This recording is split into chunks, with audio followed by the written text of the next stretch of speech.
Welcome back, everybody. My name is John Dorer with EB3.Work, and I'm here with immigration attorney and former consular officer, Tiffney Johnson. And today, Tiffney and I are going to discuss the consulate interview for EB3 applicants. But before we start, Tiffney, I'll let you turn it over to you to introduce yourself. Sure. Thanks for having me. Well, prior to starting my immigration law practice, I was a consular officer, as you mentioned, for about 15 years and a consular manager. My postings included Juarez, Mexico, Sydney, Australia, Havana, Cuba, Honduras. I did a posting in the Department of the Legal Office for Consular Affairs, and also was the assistant director of the passport agency in New York City for my last posting. And now I have a practice that is solely focused on immigration law. Awesome. Awesome. Well, it's great to have you. Great to have you back. So let's get into it. First of all, can you tell us what the role of the consular officer is in the EB3 visa process? Yes. So when you've reached the point of the consular interview for this type of employment-based case, everything related to your employer's eligibility to file this type of petition, the job, your qualifications for the job on paper has all been vetted, albeit it may have been quite a while since that time has passed that the petition was approved. And additionally, by the time you got to the consular interview, the National Visa Center has already preliminarily determined that you've submitted all the civil documents that are required for your type of case as well. So by the time you get to the consular interview, many things have already been vetted. So at the time of the consular interview, what they're looking for are, firstly, any type of fraud indicators or misrepresentation that may have been in the petition. Because now they have in front of them this is the first time someone's held the real documents in their hand, and also the first time that the actual applicant is in front of someone. So this is their opportunity to ask questions and look at original documents. They're also looking for things like potentially, were there any inappropriate payments made by the employer to the employee? From the employee to the employer, or any kind of anomalies in the recruiting process. They may ask you, for example, how'd you learn about this position and about the hiring process for the position, to determine that it was in compliance with Department of Labor and immigration law. They are also looking potentially for USCIS error, like was there not a properly approved labor certificate when the petition was filed? Something very strange like that. They are looking at potential familial relationships between you and the employer that would necessitate more documentation of the legitimacy of the job offering. They then, more sort of documentarily, they're looking at do you have a current job offer, an updated job offer letter, which you should have by this time, the employer's current ability to pay, so probably a more recent tax return is the typical evidence in that to prove that. They're also going to evaluate your intention to work in the position, which usually you've signed an offer letter, and normally that's sufficient. Your qualifications for the position, if there are any, because they are evaluating in-country things like education and typical levels of experience and things like that in certain professions, licensing or whatever, things like that. In the jobs that are unskilled, that's not an issue. They are also looking at your own qualifications and potential ineligibilities, such as criminal ineligibilities, immigration ineligibilities, security-related ineligibilities, or medical ineligibilities. And lastly, they would be looking at potentially your relationships to your dependents that you are bringing, such as the marital relationship or the parental relationship to them. And of course, you have to have a valid passport for 6 months, and your case has to be current, which sometimes those things slip back. And by the time you get to the interview, your case has regressed. And so they're also just verifying that. Perfect. That was super comprehensive. So thank you for that.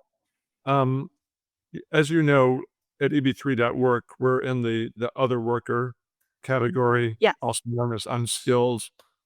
We prefer to say entry level. Entry level. And so, one of the common questions we get is, Um, I feel like I'm overqualified for this position, which by nature, just about everybody is overqualified for an entry level position. And people are worried about, well, that affects, can the officer deny me just Yeah. because I'm qualified? So the short answer would be no. They can't deny you just because you're overqualified. And while it's not a red flag because it is kind of routine to see people up in going into these jobs through the EB3 program that do look on paper overqualified. I mean, would be overqualified in the typical job market. So while it's not a red flag, you should be prepared to articulate your intention to work in the job and why it's a good choice for you. Why did you make this decision to accept this job? Also, many of these jobs have opportunities for advancement. They offer other non monetary benefits such as health insurance. Your spouse may be able to immediately also work in this same job. So there's a lot of reasons why people decide to pursue this option, even though they may even have a college degree to go into an entry level job through the EB3 program. So I would believe this kind of questioning, you should expect it. It's normal. But you should also be able to discuss things like the specifics of the job duties, your pay, the training program. What are those advancement opportunities and benefits? And to be able to um, talk about your plans for relocation so that to give legitimacy and confidence to to the officer that know you've thought about this and you're really planning to do this. Perfect. Thank you so much. Hmm. Another question, kind of common question we get is regarding Okay. social media profiles. What do the consular officers look at applicants' social media? And if so, what are they looking for? So social media reviews or vetting, it's not a new thing. It is a tool that consular officers have used and any government entities in general have used. So it's not a new thing, but what is new is that this type of screening may become more routine in many visa categories where it was never routine. And so what you need, and it may even become automated where, potentially in the future, officers get some kinds of reports of potential things they need to look at on someone's social media. Uh, so one thing you need to make sure is that your social media is congruent to the type of visa you are applying for. You wouldn't want your social media to have something like, "Yay, I'm looking forward to relocating to California," and you're accepting an EB3 job in New York. So those are the kinds of things in the past that officers have looked at when they've had suspicions about a case. Um, so that would not be good. But in this day and age, you really just want to make sure your social media is reflective of you and your values and assume that government entities, employers, school officials, coworkers, anybody could be looking at your social media. So when you're wanting to post something on your social media, if you're in doubt, don't post it. Just keep it professional. That is sage advice. Thank you. Another question we get is, what's my day going to be like? I'm going to be traveling for the appointment. Yep. Um, is it business casual, completely casual? Give us a sense of, just kind of walk us through the day and how, Okay. um, yeah. Sure. So you can probably expect some long lines outside in many places. There could be lines for people applying for tourist visas, immigrant visas. There'll be someone hopefully directing you as to what to do outside at probably very early in the morning. There will be security screening. You need to read your interview instructions carefully to know what you can and cannot take. So, because there's usually no way near to store anything that you're not allowed to bring. A lot of times there's no parking specifically designated also for the embassy. All these things need to be planned in advance so that you arrive on time. Very important. They may or may not collect your biometrics, meaning your fingerprints, depending on whether that was done previously prior to your interview, which some places that is. Usually, you'll be your documents will be reviewed by either a local employee or sometimes a spousal hire, not an officer, prior to your interview, and they will make sure you have everything you need to have. Whether or not you do, you will still almost always be interviewed the same day. So If you did forget something, you're still going to probably have an interview that same day. And then waiting, and you will eventually be called up by an officer. You will be sworn in under oath. Sometimes that's also done with a signature, not necessarily by raising your hand. And then the interview will take place, and then you'll receive some instructions of post-interview what you're supposed to do. The interview itself will probably take between 10 and 15 minutes. That's the average time, I would say, for this type. And how you should dress. Some places even have outdoor waiting areas, so it's kind of good to research this maybe a bit before you go so you know. I will say sometimes the indoor waiting areas are very cold, so taking a sweater is advised. It's an indoor waiting area. And business casual is definitely appropriate. A suit, you're probably going to be uncomfortable for waiting. Same with like high heels. You may be standing. You want to be comfortable, but not too casual. You wouldn't want to wear shorts, athleisure, graphic t-shirts, things like that. So you want to look casual. Yeah, business casual, I would say, is appropriate. Perfect. Hmm. Um, and as you know, at EB3.Work, well, I'm not sure if you know, but I'll say it now. Most of our positions are in the hospitality field, so fast food crew member. And because of that, we require English proficiency for Hmm. our applicants, because they have to communicate with the employer on our initial interview, and they'll be communicating in English when they get the job. But a lot of times, I question about, will the interview be done in my native language or will it be done in English? Do I have a choice? Yeah, so this is a really common question I get in a lot of my consultations. So, in general, the interview should be conducted in English because that is a that if that is on the labor certification as a job requirement. And typically the way that English is evaluated is just through the interview and your ability to answer the interview questions.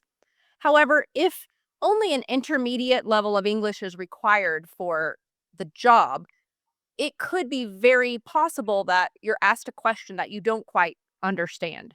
And so it is totally okay to ask the question to be repeated, to clarify the question in your native language, which usually the consular officer will speak. Those are all okay, especially if there's only an intermediate level of English required. These aren't professional level jobs where you're having to communicate at a professional level. And so it would totally be appropriate for you to ask for the officer to do that. Further, your spouse may not be a proficient English speaker. And so it is 100% appropriate that if questions are directed at your spouse, that you request that they be in the near native language. As long as it is the language of the country where you're being interviewed, the consular officer will likely be proficient in the language. And there also may be instances where the consular officer is just used to conducting. They're accustomed to conducting the interviews in the native language of the country, and they may just conduct your interview in your native language without even a thought that it should be in English. So it could be either or, but you should definitely be prepared that it would be in English. And it's totally okay to kind of think about your answers in English because we do get nervous when speaking a foreign language and you're already in the consular interview. That can be very nerve-wracking. So it's totally okay to ask for a question to be repeated or further clarification. Perfect. Thank you so much. And um, saying nerve wracking was actually a fantastic segue into kind of closing. Do you have any final thoughts that could kind of um, ease the nerve wrackingness? I just made up a word of. Uh, Yeah, sure. So a lot of people may have been through a tourist visa interview or a student visa interview before, and the immigrant visa interview is very different. So for your immigrant visa interview, the consular officer has to issue the visa if the requirements are met. So whereas where at the student visa or tourist visa, the assumption is that the person is an intending immigrant. With the immigrant visa, the standard to overturn a USCIS approved employment-based petition is very high. So unless you have a criminal, immigration, security, or medical ineligibility, the likelihood of approval is very high.